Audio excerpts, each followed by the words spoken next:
Good morning. My name is Steve Weber, and I am the host of the American Gumption Morning Show. And I am broadcasting with my broadcast partner, Spirituality Gone Wild. And you can watch this on Spirituality Gone Wild on their Facebook or YouTube channel, but you can also watch it on the American Gumption page on Facebook and also on the American Gumption YouTube channel. So please do subscribe and share and never miss an episode. Alrighty, so today is show number 55. It's Thursday, October 22nd. And hey, I've got a pretty darn good show lined up for you. It's Thursday, so we'll do a Thursday throwback Thursday session. And I've got a monologue. It's called Let Go to Allow Something New. Let Go to Allow Something New. And then Scott Stanfield comes back and joins us for the third time here on the American Gumption Morning Show. So we'll continue the conversation about being a modern longevitarian. My goodness, that's what kind of a brand did he come up with? Longevitarian. All righty. Well, we'll have Scott explain that. But anyway, we love Scott. He's been here twice, and so this is the third time coming back, and we're going to continue our deep dive into the 8 pillars of being a modern longevitarian. If you want to live a long life, you want to listen to Scott. All righty. So that's coming up. As I said, I've got a monologue, let go to allow something new. I changed the title to the monologue 3 times, until I finally got it right. So it's going to be fun. That'll be, and it's going to tie in with the Throwback Thursday. So so stick around. Now, let me just tease what's happening the next couple of days. So tomorrow, Friday, Brian Gregory from Admanity is going to join us. And Brian has developed for small businesses, an advertising protocol, or a way for you, if you are clear on who your best customer is and who you would like to purchase whatever it is you have, whether it's a product or a service. He has developed a way of talking about that product so it appeals to these people. And so I have done now 6 different tests this past week, and I've gotten a different result each time. Now that might sound like, what kind of a test is this? But each case was a different buyer and a different product. And so I would expect to get different things. I had 2 that I thought were going to be the same. And as I went and I took it, I realized that there was a slight difference between it, and that taking the test helped show. Anyway, Brian will be here tomorrow at Admanity. We'll talk about his Admanity protocol. So that's going to be tomorrow. On Monday, Radiance and Steven Tyler join me and come into the American Gumption studio. We have 2 guests on it's a husband and wife, Steven and Radiance, and they were professional musicians touring the country, touring the world, singing rock and roll. And anyway, they have a recording studio that they're building in their home state of Indiana. And it's kind of a neat thing that they're doing. So I hope you'll join in there. But they're basically redefining what it means to be in the music business, and how do you live a healthy lifestyle within that business and really make your own life better. So that's going to be a fun conversation, and they'll give us a little bit of a sneak peek. The big reveal is not going to happen for another couple of months until it's all done, but they're making a recording studio where musicians will go. That's on Monday.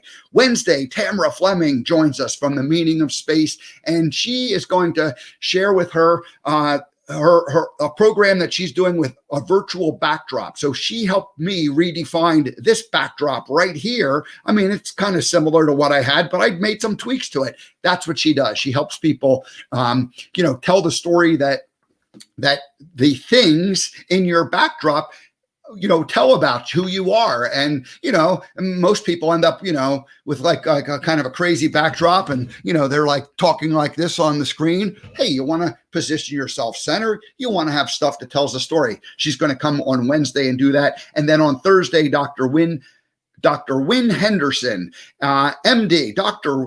Wynn Reverend Win Henderson, MD. So this gentleman was a doctor, MD, and then he became a reverend, and he is talking about the spiritual cure for addiction. So that's going to be a great. I talked with him yesterday. He's a fascinating man, got a great story, and he's helping people, whatever their addiction may be, and it's a spiritual cure. So that's going to be a great conversation next Thursday, 1 week from today. All righty. So it is Thursday, and you know what that means.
All right, so today's Throwback Thursday has two throwbacks, one to 1 year ago, and then and the same throwback goes back 40 years ago. So 1 year ago, I was in Kansas City, Missouri, where my brother John and Rosemary live. And I ended up doing a little video. And it was actually yesterday was the 1 year date when I was there. And I did a little video talking about this very this very wall unit that you see here. And this is at their home.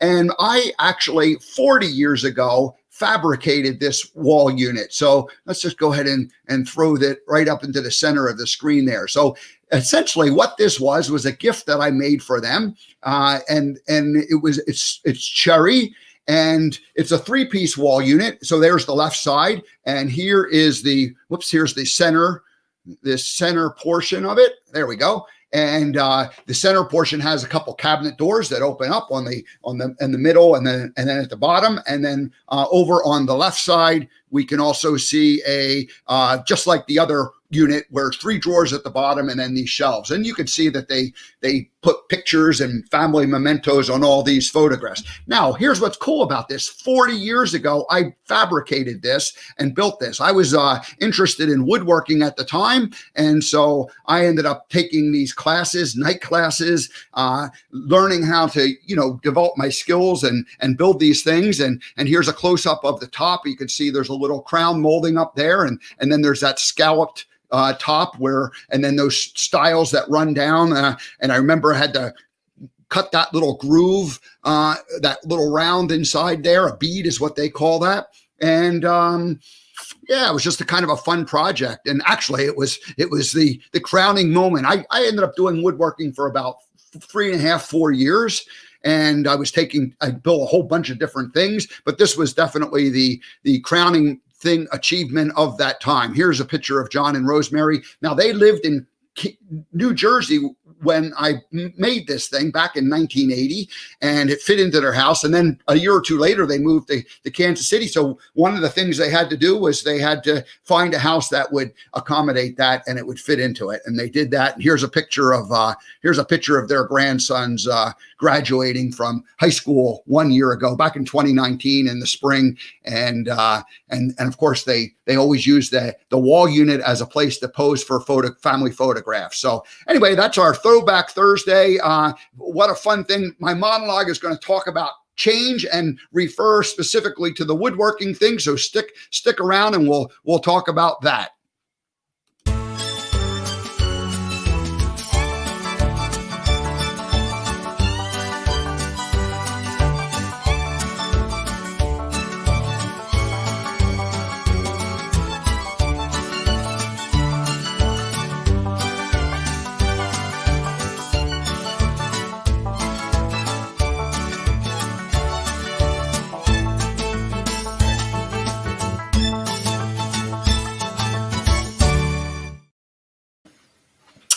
Yeah, that was kind of a fun remembrance. So if you want to see the video that I made 1 year ago where I talked about it with John and Rosemary, go ahead and go to my Facebook page, and it's pegged right there at the top, or at least it's a recent post. So that's available if you want to see what I did 1 year ago, and that memory of 40 years ago when I fabricated that. My goodness, time flies when we're having fun. All right, so let's shift gears and let's talk about the monologue for today. And what I'm going to talk about is letting go to allow something new. So it has to do with the woodworking. So 40 years ago, I was actually a little more than 40 years ago. It was probably in the late 70s. So it was 42, 43 years ago when it really started. I ended up taking woodworking classes at night. I was working during the daytime, and so I was developing these skills, and I liked it. I enjoyed that, and I ended up buying a table saw at the time, and then I bought some other tools. And my vision and my dream was that I was going to have a wood shop. And I thought, maybe I could end up doing something professional with this. I wasn't sure at the time, but I knew I had I just made up this dream, and I was going to do something with the woodworking. And so I ended up going to California, and I hauled a bunch of the tools that I had. And I had some big pieces. I had a bandsaw and a joiner and a table saw and some, a cabinet full of tools. And so I ended up having that stuff sent out to California at some point once I had a place that I was settled in out there. And I remember I moved this stuff a couple of different times to different garages and locations that I had, and set it up in different modifications and used, but I never really had the space to set up a wood shop per se. And one of the ideas was that I wanted to have a big space, a big room that I could set up all my woodworking equipment, have it all set up. And, you go up and you just flip the switch and you can run a board through it and you could do it. Whereas when I was in California and the tools were kind of jammed together and you had to pull something out, and you had to move things off, and you had to, tune it up and get it working. And anyway, it was just, over the years, I used it, but I never used it the way that I had envisioned using it. I had this dream that started back in the late 70s, and I was going to, have this nice wood shop. This was my vision. So 20 years go by, I'm in California, and I thought about it the first 5 years. I kind of used the tools like a fair amount. And then the next 5 years, so like that 10-year period, I still use them, but I was using them less and less in it. And then that second 10 years, I was still in California, and I was using them less and less. And I still would use them from time to time, but I was using them more like when I had to, in terms of some kind of a project around the house. It was always something I was doing around the house, and then I could use them, but I was never doing actually any furniture making and woodworking per se, as I had done in those first couple of years. So then I get ready to move to Montana, and this is in the early 2000s, 2002, 2003 timeframe. And I end up getting some property up there, and I'm planning my move someday, and I go crazy and I buy the rest of the tools for the wood shop. So I have now a complete wood shop full of tools, and I moved them up to Montana. And gosh, there must have been a couple thousands of pounds of tools. These were big pieces of equipment. There was a joiner and a planer and a shaper. And I bought them all on eBay or on Craigslist. And so I was, getting them used, and I never actually used most of those tools. I thought, okay, I'm going to get this. I'm going to take it up to Montana. I'm going to have the shop. I'm going to set it all up, and I'm going to, do that. So then I get to Montana in the 2006, 7, 8 timeframe. That's when the move up there took place. And I ended up having an outbuilding at one of my properties, and I secured it and said, that's where I'm going to put the tools. So I don't remember exactly when. It was 2007 or 8, probably 2007. Let's just call it 2000. I hauled them all up there, took a couple trips back and forth, and I jammed this building full of the tools. And now they're all in there. And so I'm like, okay, I'm going to end up, turning this into the wood shop. And so I end up living in another place for the first 3 years, and I'm in town, and the tools are up at this other building outside of town. And so I end up going up there occasionally, and I open the door and I look in, and the building is just jammed full of stuff. And I go, oh boy. And I would like pull the door closed and lock it and go back down into town and say, I got to go do that.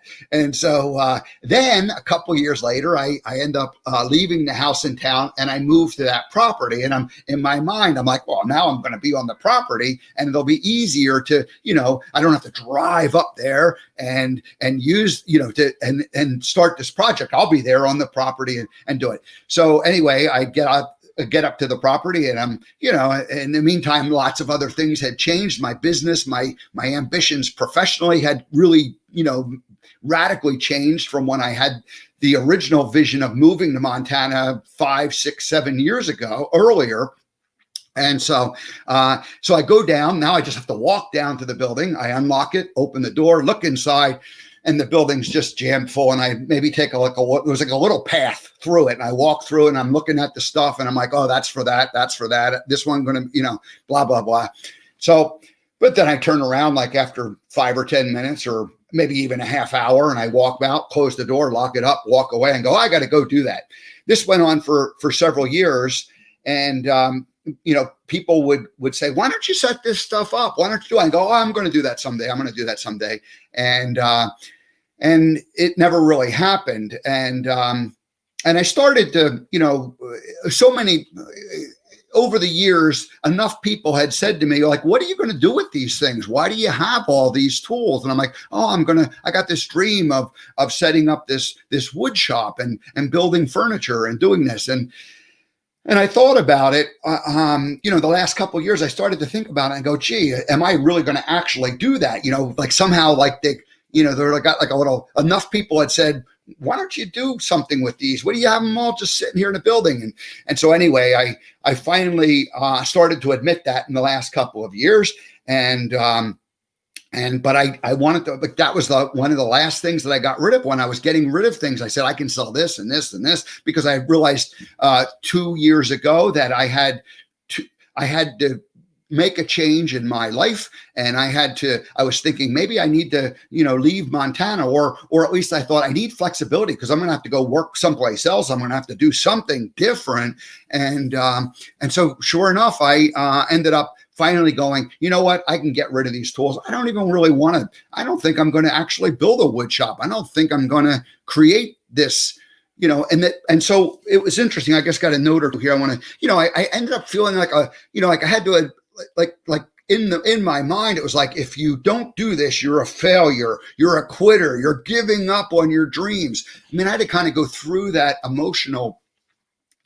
those emotions of like, because we're told not to quit, not to give up, you have a dream. And I started thinking about it in a way that was a little different than I had thought about before. And it was like, I made the decision when I was like 17 or 18 or 19 to build a wood shop. And it was kind of a cool thing. And it actually ended up getting me to Montana, which was a pretty cool thing and a great time of my life. But did I actually want to take the time to, set all these tools up and get them tuned up? And, obviously I didn't, because I had them for years and years, and it just sat there. And I really had kind of the interest in doing that had kind of passed me by, and I had other interest in other things. And anybody who's done woodworking knows that it's a time consuming hobby. It's a project. I mean, I like tools. I love going into a wood shop and looking at like doing it. But after 10 or 15 minutes, I'm like, okay, great. Have a good day, boys. I'll see you later.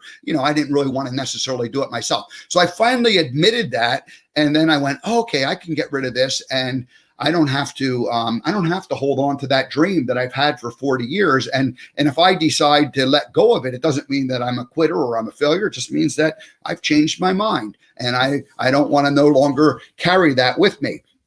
So as I was selling them, and I came to the realization that I was going to get rid of them and sell them to, kind of the right people, whatever that meant, really anybody who showed up and wanted to buy it. But it always felt like the right person wanted like the right tool. And, I want this and I'm like, oh, great, here it is, And so I had this one cabinet that I had made that was for my garage or for my wood shop. That was a tool cabinet, and it had doors that opened up, and inside the middle was shelves, and on the outside there was these pegboard hooks, and you could hang, different tools. So small hand tools got there. It was like a small tool cabinet. And this was like, one of the things I built way back when I was making that wall unit for John and Rosemary. I was, I made this at that same time period, and it wasn't super fancy. It wasn't as nice as the cherry 3-piece wall unit that I made, but it was made out of mahogany, and it had some nice beading on it, and it was kind of a neat thing.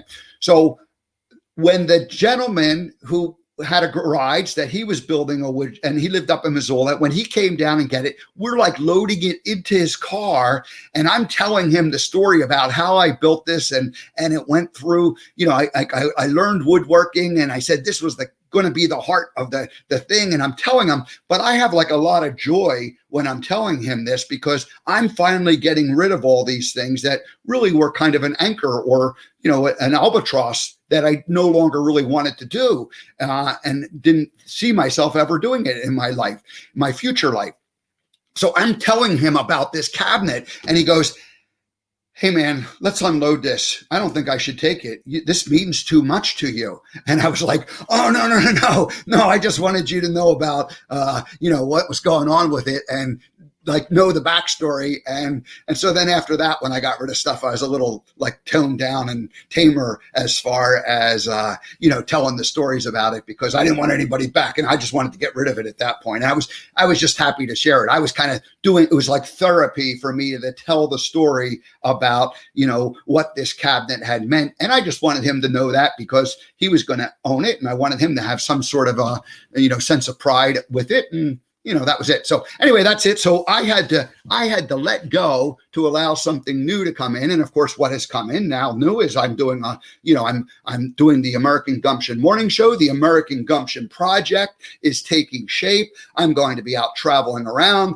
and meeting people in person, after this COVID thing finishes up. So everything's kind of coming into place. But if I had still had that wood shop and trying to hold on to that, boy, I don't know how that would have worked out so well. So I ended up letting go to allow something new to come in. And that's what we need to do. And if I use the example of the Forrest Gump feather, the feather is the opportunities that come into your life. Well, if you're holding on to a feather, if you're holding on to something that is the dream, and you realize that, that dream no longer works in my life. I don't want that. You kind of have to just let it go. And then you don't have anything you're holding on to, and you can allow something new, like the new dream, American Gumption, to come into your life. So that's my monologue today. I hope that was helpful. It was it's the continued therapy for me. So anyway, that's it. All right, guys. Well, hey, I see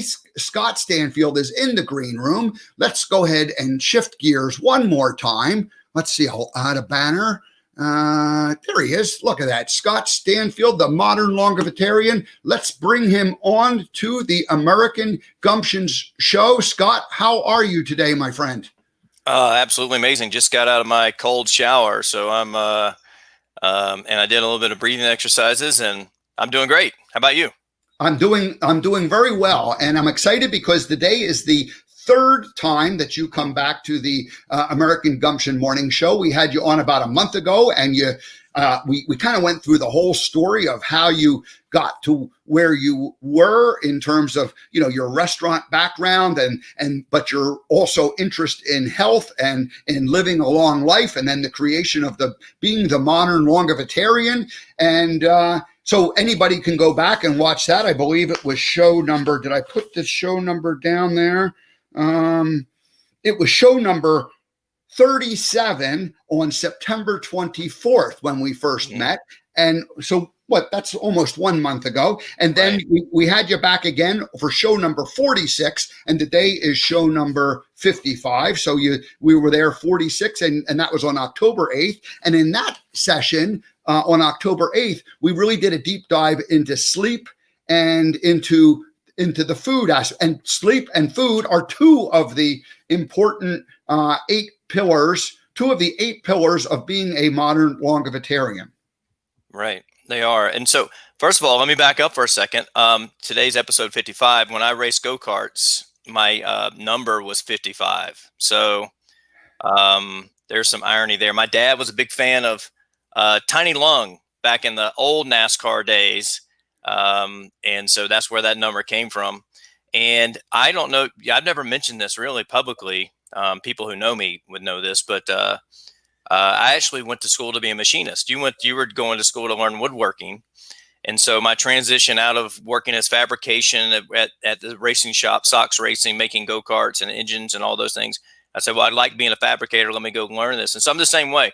I'll go work in the garage. I'll make something. I'll be like, okay, I'm done. I don't want to do this. But I very easily could have been a tool and die maker, CNC, machinist, or those type of things. And that was on the track I was on. But it was just, there was just, something about it that didn't have long-term interest for me. So, but I still take a lot of those skills with me. I build a lot of stuff around the house, and, I built chicken coops and tree houses, and, not out of metal, but those skills, of writing blueprints and designing things and what sequencing things go in, and they say stuff like that. So anyway, I just thought that was Throwback Thursday.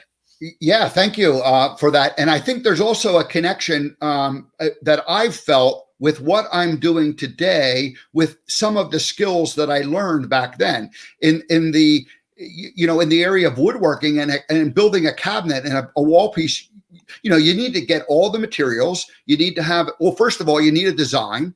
Then you need to get all the materials. Then you need to kind of rough the things down in the shape. And then you need to start putting the big pieces together. And then you start adding the detail pieces on it. And I think in our own modern digital world, whether you're building some kind of a broadcast or whether you're working in a restaurant managing things, it's the same kind of principles in that, you need to have the materials, you need to have the labor to do certain work, you need to have the systems in place so that the work gets done in a repeatable manner. And I think that the foundation of building things has served me all the way. And I'm still feel like I'm building things. I'm just not building things out of wood or metal any longer.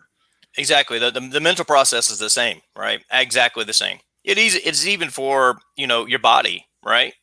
Even these 8 pillars, people ask me all the time, what's the most important pillar? It's sleep, right? By far, it touches every system, right?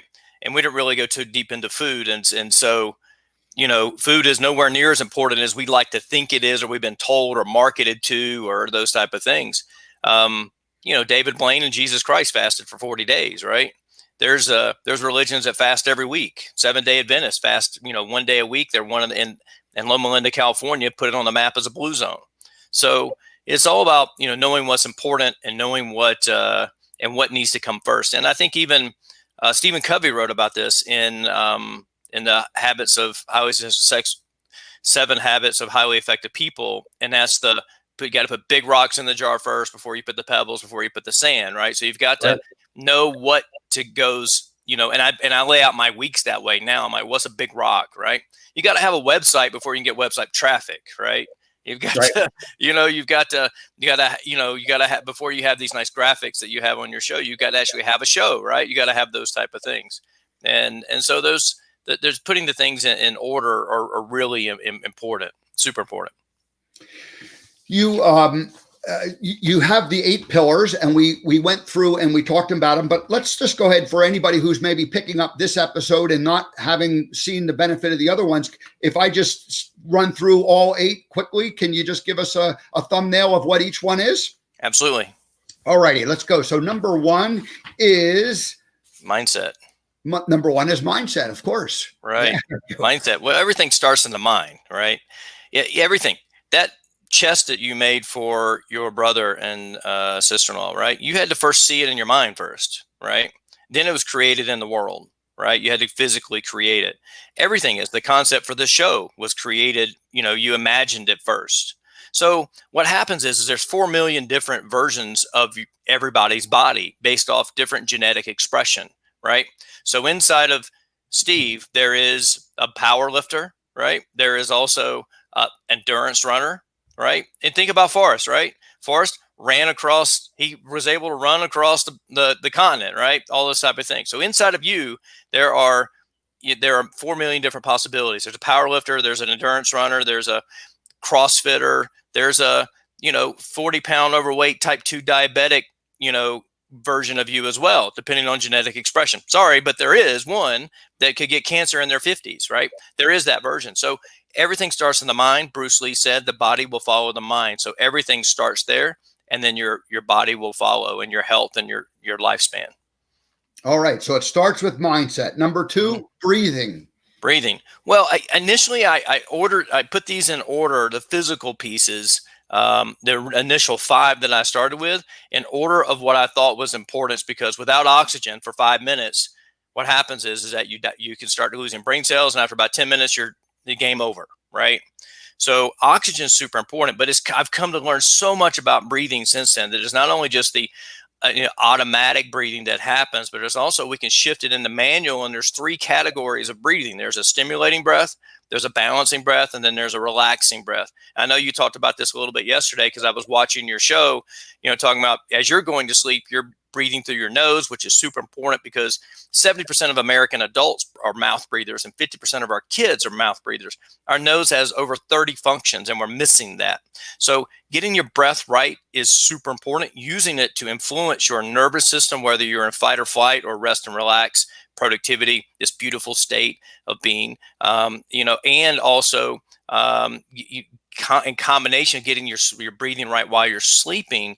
Because if you're, as James Nestor said, who wrote the book Breathe, the new science behind the lost art, he said if your breath is not right, or breathing is not right while you're sleeping, you'll never be healthy. So breath is super important. Number 3, hydration. Well, what percentage of our body? I think 32% of our bones are water, right? So I mean, there's a lot of water that goes on. Now, I read one study that said that our brains are like 60-something% fat, and I read another one that we're 70% water. So our brains are 132% of something, right? So it's like, but water is life, right? Water is super important. And what you need to pay attention to, not only just this 8 glasses of water a day, this gross hydration, is your net hydration. And that's different for everybody. I'm drinking some coffee right now out of my Colorado cup, right? And I'm in Utah, but I was in Colorado for 5 months or 6 months. But my point being is that I only get 80% of that coffee that for hydration. And if I drink a glass of wine tonight, I'm going to lose 1.5% of my hydration from drinking that glass of wine, because alcohol is going to increase my urine production by 10-fold, so 10 times. If somebody eats sugar, I don't eat sugar, because I'm mostly keto-ish now, more plant-based than I am.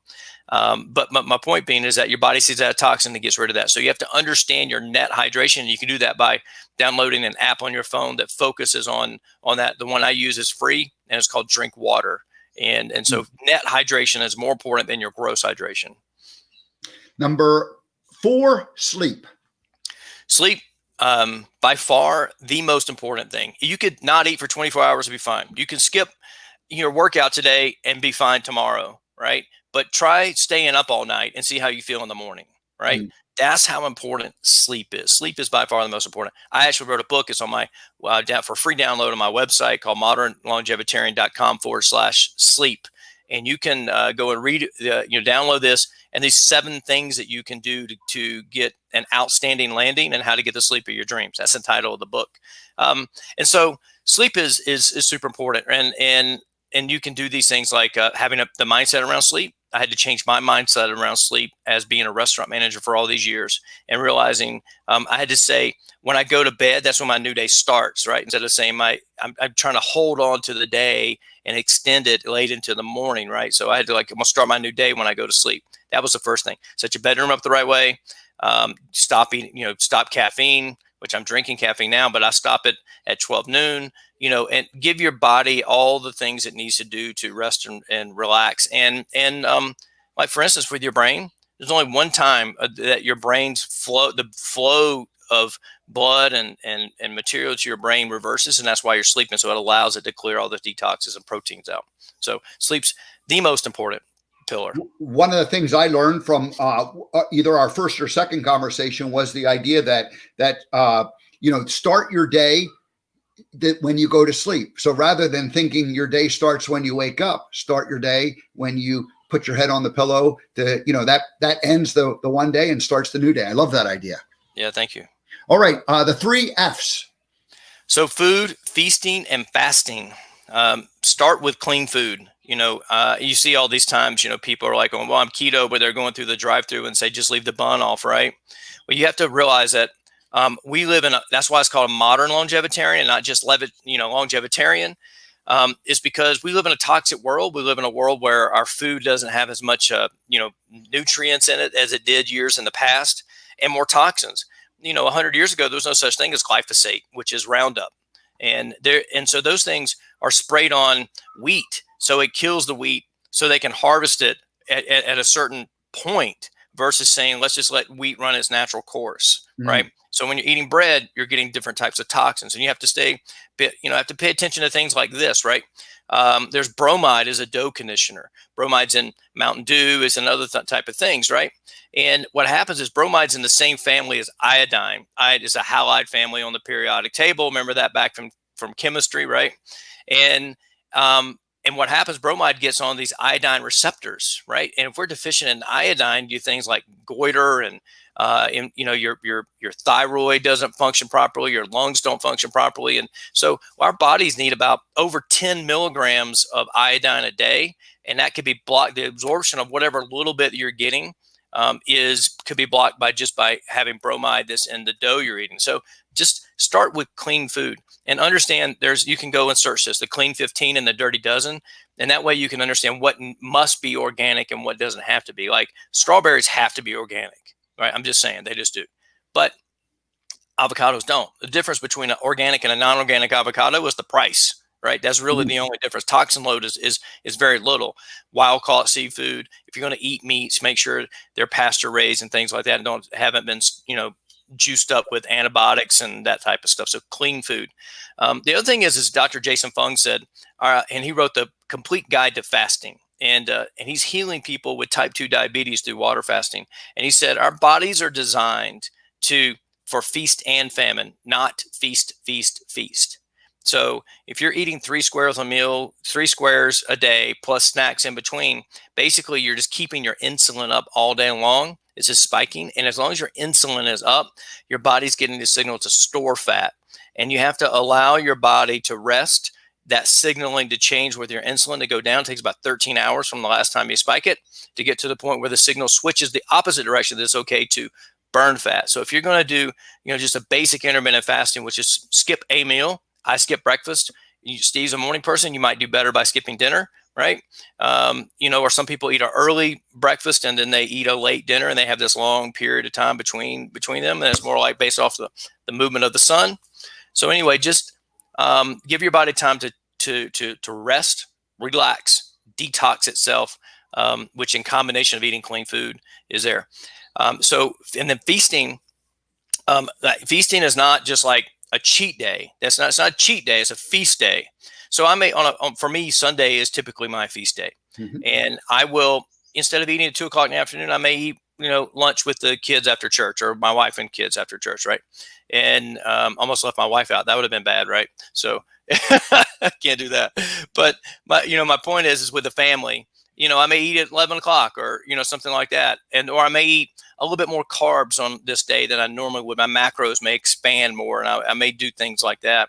And I don't really watch my calories and those type of things. And sometimes because I'm eating earlier and I'm eating a little bit more and I'm just giving my brain this release from decision fatigue, like making these positive choices and things like that. And we have a lot of really good things in our house, but I don't like say, hey, I'm keto and I'm gluten-free and today I'm going to go have pizza. So just expand it a little bit and expand your feeding window a little bit, and that'll help. The last year, since I've been staying back on the East Coast, staying with family, I've been eating at about 6. Certainly by 7 o'clock, I'm done eating, and then I don't eat breakfast until the next day about 8:30. So there's been this nice stretch of over 12 hours. And that's been a pretty good routine. And what I know, so last night our other sister came to town, and I went down and picked her up at the airport and got home about 9:30. And now we're all sitting around as a family, and there was some zucchini bread out. And so I had a piece of zucchini bread at like 10 o'clock, 10:30. Then I went up to bed, and it was funny because my body didn't like it because it wasn't used to that. And so anyway, it was just interesting how you get into a cycle, and your body doesn't necessarily like the disruption to the cycle. Right. Well, the way I describe this is like we've all had this computer that just starts slowing down, right? Like there's this virus running in the background, this program running in the background, right? And it just won't run as fast as it did when it was new, right? Well, that's what happens when you eat too late, right? Mm-hmm. You basically, there's this, your body, this digestion is running in the background, and it doesn't allow your body to rest the right way. It get the full sleep and rest that it should. And so that's what happens when you eat too late. And so a dear friend of mine, he was a mentor of mine for 5 years. He's 78 now, Bob Wholesale. I actually interviewed him for my podcast as a Longeveritarian Spotlight. And he's 78. He's keto. He fasts. He does 136-hour fast a week, right? He doesn't eat anything after 2 o'clock in the afternoon. He eats breakfast, gets up at 6 o'clock in the morning, has breakfast. He has steak and bacon and eggs and cheese and those type of things, right? No potatoes, no biscuits, none of that stuff, right? And then he'll have a lunch at 2 o'clock in the afternoon with his wife Sadie, and all keto, and then they won't have anything for dinner, right? It's just like, it's an amazing thing. So it's when you want to hear that, just go to the podcast and listen to Bob Wholesale's Longeveritarian Spotlight. And that's one of the visions for the podcast, is to really spotlight people who are living a life, not a 30-year-old scientist is telling me what's in their latest study. I'm talking about somebody who's actually living it, right, and doing it. So love that. All right, number 6 is movement. Well, in the blue zones are areas of the world, 5 areas of the world that have the highest population of people over 100 years old. And longeveritarian was was the first words to describe people who were over 100 back in the 1850s, and that's where I came up with it, but then I found that out after the fact. But in those blue zones, they don't have any dedicated exercise program. They don't go to the gym. They don't do marathons. They don't lift weights. They don't do that. They just live life. And their life is where basically it prompts them to get up about every 20, 30 minutes and do some sort of movement. And so I encourage you to do that as well. If you're sitting in an office or behind a computer, my alarm goes off, not now, but not during my live show, but every 30 minutes, and it prompts me, and I do something. I get up and I may do like some push-ups, or I'm working on this right now. I'm working on this jaw exercise, and so I put this in here and I chew that stuff. But I'll get up and move around, go do something every 30 minutes and every 30 minutes I'll do that all day long for movement. And so exercise is the supplement in our world to make up for the lack of movement. I'm okay with supplements, perfectly fine. I take vitamin C, take vitamin D, take iodine, I take magnesium, right? Those things that we're deficient on are those things that we need. And I exercise. I love exercise, and it's actually meditative for me. So just understand, exercise is the supplement to make up for the lack of movement through the day, because our modern world is different than what it was back when these other cultures did have to move all day long. Number 7 is probably the one that I didn't get at all instinctively, and I didn't even, it wasn't even on my radar. So you introduced me to it, but getting uncomfortable. And again, instinctively, I had one idea of what that meant, but tell us what you mean by number 7, getting uncomfortable. Yeah, well, I struggled with trying to come up with how to label that one, right? Because initially it was like just hot and cold, right? And you're like, okay, what does that mean? But we live in this thermostat controlled culture all the time, meaning that, I'm here at 7,000 feet in Park City, Utah, and we get 150 inches of snow a year. And, there's people that, you're wearing winter coats and snow gear and that type of stuff when the weather comes. But what happens is that our thermostats, are set at 70 degrees. And then we warm our cars in a garage, a lot of places, right? And then you drive from garage to a parking lot maybe, but you got a coat on the whole time, right? And so you're keeping your body at this basically within this very small window of temperatures all day long, all night long, everything, bed heaters, flannel sheets, pajamas, throw blankets. I mean, there's a whole world around everything, keeping everything in the same place. So our bodies are not experiencing these movements in heat and cold. We may take a warm shower, but like I said, I took my cold shower this morning. And when you're 7,000 feet in the Rocky Mountains, imagine how cold that shower is. It's a lot colder than it is in California. And it was in the 30s here last night, right? And we have snow coming Saturday. So what happens is, and I was inspired by Wim Hof and the Wim Hof method, because I was, I've been practicing this for 4.5 years. And so I'm big on the cold exposure and breathing exercises that accompany that to alkaline the blood. So you can tolerate a little bit more pain. And I did those out of order today because I really wanted to make the show today. But our bodies are designed to experience these and handle these different movements in temperature. Dr. Rhonda Patrick has done a lot of research on Finnish or, these Finland style saunas that have high humidity and high heat and the benefits of that. So there's benefits of hot and cold. Like for instance, people who go into these saunas, the endurance athletes have seen their performance increase by 32%.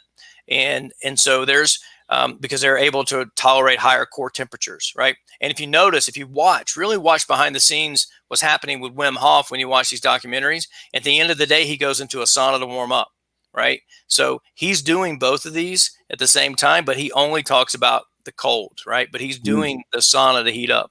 And so there's this contrast therapy. David Sinclair, he's a PhD at Harvard, talks about this contrast piece of things and doing things that make you a little bit uncomfortable, be a little bit hungry, be a little bit out of breath with your exercise, and get a little hot, get a little cold. And those create what's called hormesis, which is basically what doesn't kill you makes you stronger. All right. So you want to experience those things. And number 8 is grounding or earthing.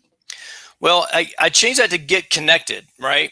Because there's a connection piece, right? Connecting with earth, connecting with nature, because there's this physical energy transfer when you put your skin onto the earth, right? Because what happens is the sun charges our atmosphere. And then when lightning strikes the earth, it passes negative ions into the earth that then therefore can pass into you. The positive ions stay in the atmosphere. So basically we're living in this battery, right? There's a negative and a positive on each end of it, and we can tap into the negative. And so there's an earthing documentary on YouTube that's for free. You can watch and explains this. People attach themselves to voltage meters. They take their shoes off and they stand, and you can see how this changing it, and it actually lowers inflammation, increases your health, and is very healing. And I use a grounding pillowcase that basically plugs into the grounding outlet of my the second floor bedroom, right? My wife and I both have these. And so I'm grounding all night long while I'm sleeping, and that helps with those things. And also connection with your family, your friends, and your community, because that's one of the pillars of the Blue Zones is this connection. And with not only nature, but connection with your people, right? So there's connection with the earth, connection with nature, and connection with people that are super important. So it's getting connected. One of the things I remember hearing years ago is that the reason why people like the ocean, they call it the shore here on the East Coast, but the ocean, the coast out on the West Coast, is that the pounding of the waves and the breaking of the waves creates an abundance of ion imbalance, and I think it was negative ions. And so when you walk along the edge of the water where these waves are pounding, there's these extra negative ions that fill your body and make you feel more alive, more energized. Well, there's multiple things with that. That is one of those things, right? Because if you're walking with barefoot in the water, right, just edge of the water, right, the wet sand. So you're connecting with the earth. You're getting these negative ions. You're getting that ions that I haven't heard that, but created by the churning of the water. And so one of the most conductive things that we have is water. So the earth is charged. There's 3,000 lightning strikes onto the planet every minute, right? Or something crazy like that. This charge is continually negatively charging the actual soil and the earth and those type of things. And so you're getting that more when you're there. There's another piece of this is that, and I mentioned this earlier, and this wasn't planned, is that there's more iodine in the ocean as well, right? So you're getting these nutrients from the water that are absorbing through your skin, because about 60 to 70% of what touches our skin actually goes into our body. And so we're absorbing those type of things. It's energy and the nutrients of, because what happens is the goiter belt in Europe and in America is the center of the continents, because the closer you get to the ocean, there's more iodine. And so that allows for your thyroid to operate properly. That's why iodine in the 1920s was added as a salt, right? Iodized salt was to lower the goiter, belt and the inflammation of thyroid for people. Yeah, that's great. I was thinking we were going to go do a deeper dive, but I want to save time for your show. So I think we're just going to, kind of leave the 8 pillars there. But I think it's important that we went through it last time, but the information is too important to not repeat. And if you hear it a second time, that's okay. And it's not like we said the exact same things. This is great. So a couple of weeks ago, you have been doing a podcast, 2 different podcasts. And what happened about 2 weeks ago? You added something new to your repertoire. Do you want to share that with the American Gumption Morning Show audience? Absolutely. Well, actually, I was inspired by you, Steve, right? I mean, the people know the history between you and me. You actually were on my Restaurant General Manager podcast, the 2nd episode. We talked about organizational change and using the stories of the movie, The Feather and the shoes and the box of chocolates, right? How to make organizational change, right? And so I was wanting to, get the word out about Modern Longevitarian. I reached out to you, and you actually, suggested, you're like, hey, you should do a live show. And it never had crossed my mind to do a live show. I mean, I was just keeping up with doing the Modern Longevitarian podcast and the blog and those type of things. And then we talked offline, and you said, hey, you should apply for LinkedIn. And I have 30,000 connections and over 30,000 followers on LinkedIn. And I said, okay, I'll go apply. Right. And I did. Right. So I went and applied, and about 10 days later, I got approved. I'm like, oh, what am I going to do with this? Right. What are you going to do? And be careful what you wish for. Yeah, exactly. Right. And so I've always seen this, these 2 sides of me. I've seen this restaurant general manager that talks about leadership and organizational change and psychology and how to hire the right people and how to train them the right way and how to build this safe environment, this ecosystem for people to thrive in, and all these things. And then I was like, well, there's this whole modern longevitarian side of me that focuses on these, 5, 6, 7, 8 pillars, right? As they've grown, I put the pieces together over time. And, but when I was on your first show, you asked me mostly about the restaurant world. And then you peppered in some things about this longevity thing that I got going on. And I was like, you know what? All of this is me. Right. And so I was like, let me just combine all these things and talk about both of these things. And because, being a longevitarian has really, been a part of my life that has been forged in the fire of living in this super high stress, fast paced world of managing, high volume, fine dining restaurants.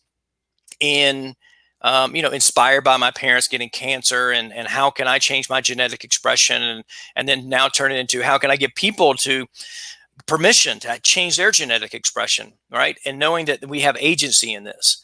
And so I was like, gosh, what am I going to call this show? What am I going to do? And, who am I going to interview? And, how often am I going to do it? And so my dear friend, and she's my life coach as well for 2 years, Malia Brown, she had one who got me, really spurred me to start doing the Modern Longevitarian. This is something I came up with 8.5 years ago. And I owned the domain for 8.5 years. I never did anything with it. But when I got furloughed from the restaurant world, she's like, you should do this. And I did. And so we talked about the show, what it should do. And she's got another, friend of hers that has a live show on Facebook that she started explaining to the algorithms and those things. And so I was like 5 days a week. So I'm very, just like you, 5 days a week, 10 a.m. in the morning, and so I have had a vegan chef on, right? And we talked about how to live healthy and work in the restaurant world. I've had Rachel Elanani was on, and she's a gutologist and a real love coach and a functional trainer. And we talked about, she believes in the very similar pillars that I do. Today I have a sommelier that we work together in Santa Monica. He worked at the Lobster at Santa Monica Pier for 16 years. We're going to talk about, he's from Italy, right? So and I'm from South Carolina. So we're going to understand each other because we work together, but nobody may be able to understand what we're even talking about, right? So, and then tomorrow I've got a guy from Europe that's going to be on. It's going to be 6 o'clock in the evening for him. And he has a Facebook group that's about being the best you can be, and a podcast and a live show as well. Next week, Farmer Lee Jones is going to be on, right? And he's, this famous farmer from Ohio that has been on Food Network and in Atlantic Magazine and every major network you can think of. And I'm so excited to have him. And a friend from high school is coming on next Thursday. And she actually lives in Mexico City. She was in Nashville. I'm from South Carolina. She lived in Nashville. She took Nashville hot chicken to a fast casual restaurant and started it in Mexico City and just finished second in this contest to have, the best fast casual concept in North America. I don't know. I got to ask a question, right? So I'm mixing a lot of all these things together that combine together. And so I'm talking leadership some days. I'm talking health some days. And today we're going to probably be talking about some wine, right? So there's different things that we're doing. And so 10 a.m. Mountain Time, or I say high noon Eastern, and we're streaming on LinkedIn and Facebook and YouTube. That's great. Well, I'm really proud of what you've done and how you realize that you're not like you could separate, and you were doing that. You were like, okay, I have this piece of me and I have this piece of me. But the reality is that we're whole and we have lots of different components, and there's nothing wrong with bringing them together and allowing the people who like this to like this part and the people who like that. But I think most people have a nice variety of interest and hobbies and learning. And so learning to get along with people in the business world, is kind of like one really important piece that you're doing. And then learning to get along with yourself and take care of yourself physically is, and so the people who care about getting along with people in the business world are the same people who care about, taking care of themselves. And so I see it as a nice marriage, and I wish you lots of luck and success with it. And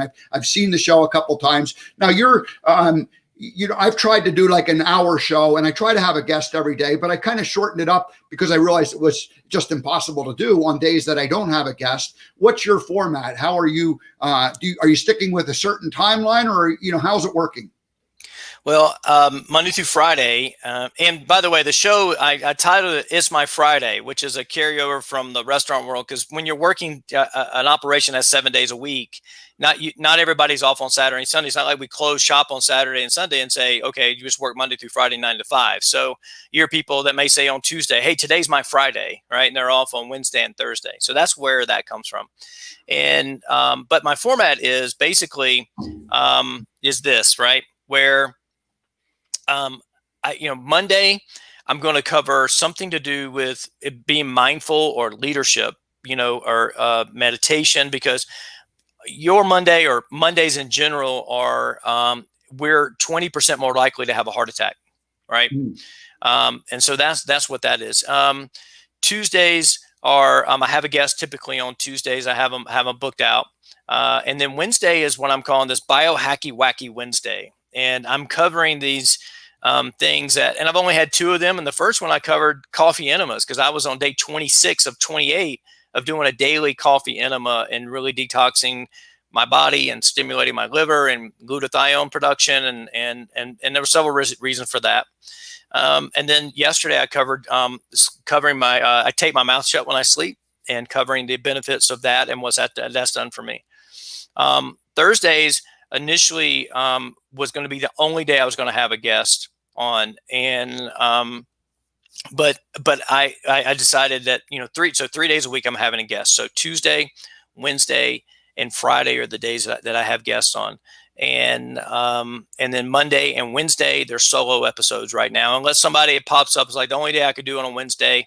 I'll probably put them on there. So I'm flexible with it, but that's what I'm really, really looking at. So kind of a throwback Thursday was initially, and then on Fridays I was going to talk about, the food or fasting or feasting type stuff is what I was going to do. And so I've had a chef on a Friday, and this week is not going to really be involved with that because that's not what Klaus is going to, his thing is. So there's different things like that. I thought of something similar, and okay, and I have a couple pieces of that, but I decided that as far as the guest goes, I just sort of let them pick an open day that I have, and didn't try to necessarily arrange it by topic, just because it had one more level of complexity that I didn't, and there wasn't an obvious reason to do that in my particular case. So anyway, hey, this has been fun. I wish you lots of luck. It's called It's My Friday. It's on LinkedIn. It's on Facebook. It's also on YouTube. So It's My Friday. And anybody in the restaurant business knows what that expression means. Tell us one more time about It's My Friday for the people who don't know, who are not in the restaurant business. Well, basically what happens is, because you're open 7 days a week, your schedules rotate, right? And so got almost my entire career, I worked, basically Tuesday through Saturday. And now as a leader, I learned very quickly that I wouldn't announce that it was my Friday. But my team, that's really this thing. No matter what restaurant I've worked in, around the country or even in the Caribbean, you get this, it's my Friday. Today's my Friday. And what I love about Fridays is Fridays have this balance in them, right? You're a little bit more excited because tomorrow you don't have to come to work, right? And so it's almost like this perfect day. So what if you could live every day as if it was Friday, right? You're excited about tomorrow. You're not dreading tomorrow. You're going to get some work done. You're going to be productive. You're going to have a smile on your face. You're going to, go out to dinner or spend time with family and friends, and maybe go to the movie or do something because you can stay up a little bit later because tomorrow is Saturday, right? And so, that's why I guess TGIF works, right? It's, thank God it's Friday, right? And then they have a whole restaurant chain named after that. But It's My Friday really stems from that mindset of, seeing a smile on people's face when they were saying, hey, today's my Friday. It's my Friday.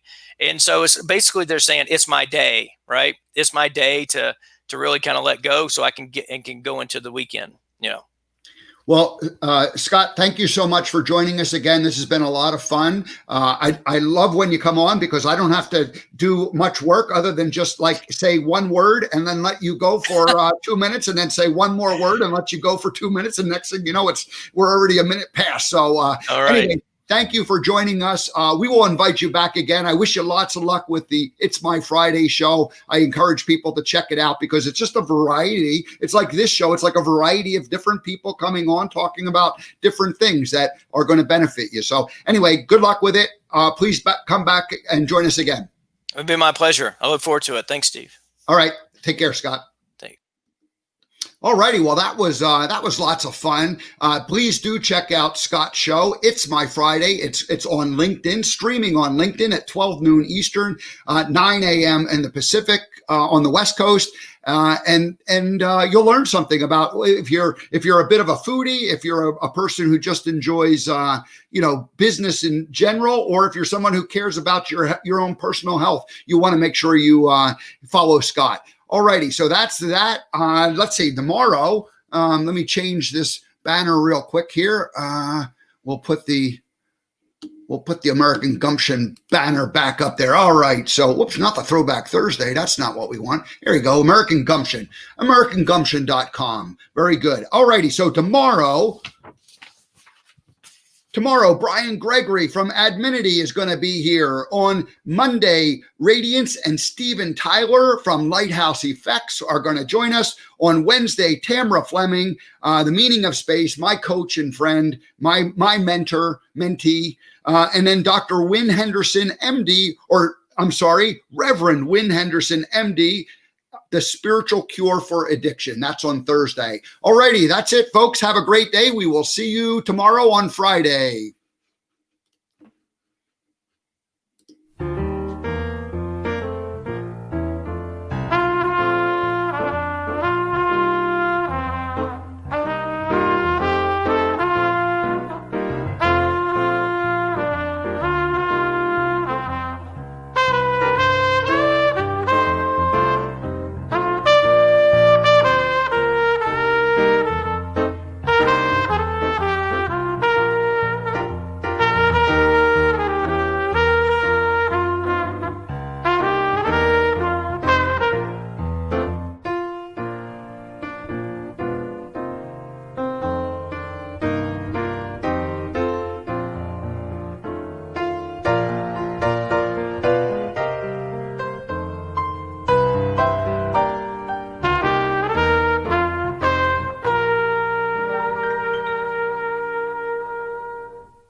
Hey, Scott, I missed the